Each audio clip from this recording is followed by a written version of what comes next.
ಕರ್ತನಲ್ಲಿ ಪ್ರಿಯರೇ, ಸರ್ವರಿಗೂ ಒಡೆಯನೂ ರಕ್ಷಕನೂ ಆಗಿರುವ ತಂದೆಯಾದ ದೇವರ ಹೆಸರಲ್ಲಿ ಮತ್ತೊಂದಾವರ್ತಿ ನಿಮ್ಮನ್ನು ವಂದಿಸುವಳಾಗಿದ್ದೇನೆ. ಈ ದಿನದ ಧ್ಯಾನಕ್ಕಾಗಿ ಆರಿಸಿಕೊಂಡ ವೇದ ಭಾಗವು ಪ್ರಲಾಪಗಳು 3:22. ನಾವು ಉಳಿದಿರುವುದು ಯೆಹೋವನ ಕರುಣೆಯೇ, ಆತನ ಕೃಪಾವರವು ನಿಂತು ಹೋಗವು. ಕರ್ತನಲ್ಲಿ ಪ್ರಿಯರೇ, ಯೆರೆಮೀಯ 10:23 ನಾವು ನೋಡ್ತೇವೆ, ಮಾನವನ ಮಾರ್ಗವು ಅವನ ಸ್ವಾಧೀನದಲ್ಲಿ ಇಲ್ಲವೆಂದು ನನಗೆ ಗೊತ್ತು. ಮನುಷ್ಯನು ಅಲೆದಾಡುತ್ತಾ ಸರಿಯಾದ ಕಡೆಗೆ ತನ್ನ ಹೆಜ್ಜೆಯನ್ನು ಇಡಲಾರನು ಎಂಬುದಾಗಿ ಕರ್ತನೆ ನುಡಿದಿರುವ 1 ಸಮುವೇಲ 16:7 ನೋಡ್ತೇವೆ, ನೀನು ಅವನ ಚೆಲುವಿಕೆಯನ್ನ ನೀಳವನ್ನ ನೋಡಬೇಡ, ನಾನು ಅವನನ್ನ ತಳ್ಳಿ ಬಿಟ್ಟಿದ್ದೇನೆ. ಯೆಹೋವನು ಮನುಷ್ಯರಂತೆ ಹೊರಗಿನ ತೋರಿಕೆಯನ್ನ ನೋಡದೆ ಹೃದಯವನ್ನೇ ನೋಡುವವನಾಗಿದ್ದಾನೆ. ಪ್ರಿಯರೇ, ಹೌದಲ್ವಾ?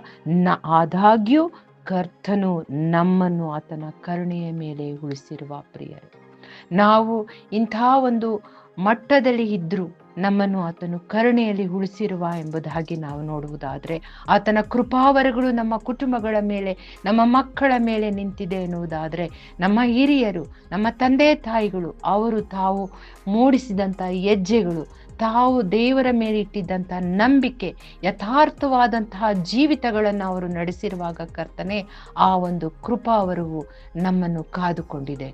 ಹೌದು ಪ್ರಿಯರೇ, ಈಗ ನಾವು ಪಕ್ಷಪಾತಿಗಳಾಗಿದ್ದಾಗ್ಯೂ ಒಣ ಹೆಮ್ಮೆಗಾರರಾಗಿದ್ದರು ಕ್ರಿಸ್ತನ ನಾಮ ನಿಮಿತ್ತ ನಾವು ಉಳಿದಿರುವುದು ಸತ್ಯವೇ, ಹೌದಲ್ವಾ?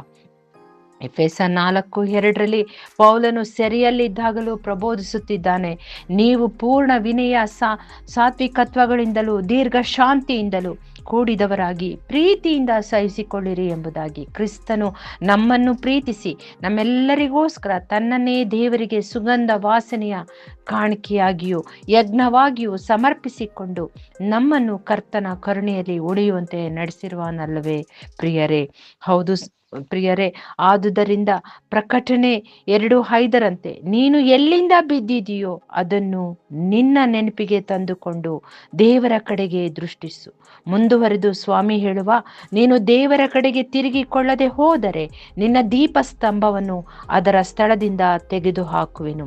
ನಿನ್ನ ದೀಪಸ್ತಂಭವನ್ನ ಅದರ ಸ್ಥಳದಿಂದ ತೆಗೆದು ಹಾಕುವೆನು. ಪ್ರಿಯರೇ, ಯೋಚಿಸಿ, ನಿನ್ನ ದೀಪಸ್ತಂಭವನ್ನ ನಮ್ಮ ಕುಟುಂಬವನ್ನಾಗಿ ಮಾಡಿಕೊಳ್ಳುವ, ನಮ್ಮ ಕುಟುಂಬದ ಚೊಚ್ಚಲ ಮಕ್ಕಳನ್ನಾಗಿ ಮಾಡಿಕೊಳ್ಳುವ, ಆಗ ನಾವು ಇದನ್ನು ಬಹಳ ಗಹನವಾಗಿ ಯೋಚಿಸುವವರಾಗ್ತೇವೆ. ಅಂತರಂಗವನ್ನ ಪರಿಶೋಧಿಸುವಂತ ನಮ್ಮ ದೇವರು, ಆತನ ಕರುಣೆ ಕೃಪಾವರಗಳು ನಮ್ಮ ಕುಟುಂಬಕ್ಕೂ ಸಂತತಿಗೂ ಬೇಕಾದರೆ ಪೌಲನು ಸರಿಯಲ್ಲಿದ್ದರೂ ಪ್ರಬೋಧಿಸಿದಂಥ ಮಾತನ್ನು ಪಾಲಿಸುವ. ಎಫೆಸ 4:2-6 ಇಂಥ ಒಂದು ರಕ್ಷಣೆ, ಇಂಥ ಒಂದು ಆಶೀರ್ವಾದ, ನಾವು ಅದನ್ನು ಅಲಕ್ಷ್ಯ ಮಾಡಿದರೆ ನಮಗೆ ಏನು ಆಗುತ್ತೆ ಎಂಬುದಾಗಿ ನಾವು ಯೋಚಿಸುವುದಾದರೆ, ಇಲ್ಲಿ ನಾವು ನೋಡುವುದಾದರೆ ಇಬ್ರಿಯ 2:2-3 ನಾವು ನೋಡ್ತೇವೆ, ನಾವು ಮಾಡುವ ಪ್ರತಿ ತಪ್ಪಿಗೂ ಅವಿಧೇಯತ್ವಕ್ಕೂ ನ್ಯಾಯವಾದ ಪ್ರತಿ ಫಲ ಉಂಟೆಂಬುದಾಗಿ ಕರ್ತನಿಂದ ಮೊದಲೇ ಹೇಳಲ್ಪಟ್ಟಿದೆ. ನಾವು ಮಾಡುವ ಪ್ರತಿ ತಪ್ಪಿಗೂ ಅವಿಧೇಯತ್ವಕ್ಕೂ ನ್ಯಾಯವಾದ ಪ್ರತಿಫಲ ಉಂಟೆಂಬುದಾಗಿ ಕರ್ತನಿಂದ ಮೊದಲೇ ಹೇಳಲ್ಪಟ್ಟಿದೆ. ಆದ್ದರಿಂದ ಇಂದಾದರೂ ನಮ್ಮ ಕಠಿಣವಾದ ಹೃದಯ, ತೋರಿಕೆಯ ಒಣಜಂಬವನ್ನು ತ್ಯಜಿಸಿ ಆತನು ಕಲ್ವಾರಿಯಲ್ಲಿ ತೋರಿಸಿದ ಪ್ರೀತಿಯನ್ನು ನೆನೆದು ಆತನನ್ನು ನಮ್ಮ ರಕ್ಷಕನಾಗಿ ಅಂಗೀಕರಿಸುವುದಲ್ಲದೆ ಅನ್ಯರಿಗೂ ನಾವು ಪ್ರೀತಿ ಸಾಂತ್ವನ ತೋರಿಸುವ. ಪ್ರಿಯರೇ, ಸ್ವಾಮಿ, ನಿನ್ನ ಕರುಣೆಯು ನಮ್ಮನ್ನು ಜೀವಿತರ ಸಂಖ್ಯೆಯಲ್ಲಿ ನಡೆಸಿರುವುದಲ್ಲದೆ ನಮಗೆ ಕೊಟ್ಟಿರುವ ಸಮೃದ್ಧಿಯ ಕೃಪಾವರಕ್ಕಾಗಿ ಅನಂತನಂತ ಸ್ತೋತ್ರ. ಆಮೇನ್.